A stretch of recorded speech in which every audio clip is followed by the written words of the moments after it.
பட பட பட பட படவன எந்த கண்ணம்மா நீ தொட தொட தொட தொட துடிக்குது எந்த நெஞ்சம்மா ஹே சிலு சிலு சிலு சிலு சிலுவன கொஞ்சம் செல்லம்மா நான் சட சட சட சட மழையன வந்தேன் கண்ணம்மா திருநாள் இதுவா இதயம் தரவா உரைத்தேன் மெதுவா குஞ்சி குஞ்சி வரவா பட பட பட பட படவன எந்த கண்ணம்மா நீ தொட தொட தொட தொட துடிக்குது எந்த நெஞ்சம்மா ஹே சிலு சிலு சிலு சிலு சிலுவன கொஞ்சம் செல்லம்மா நான் சட சட சட சட மழையன வந்தேன் கண்ணம்மா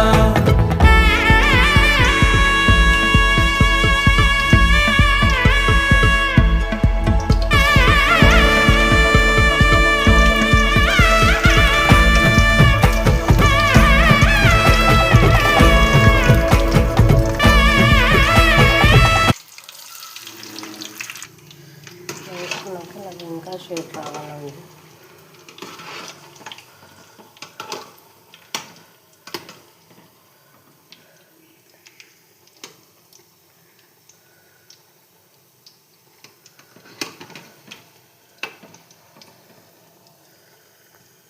ఈజీగా అన్నంతో కూర రెడీ అని నచ్చితే లైక్ చేయండి, మా ఛానల్ని ఫాలో చేయండి, మరికొంత వీడియోస్ వస్తాయి. Okay friends.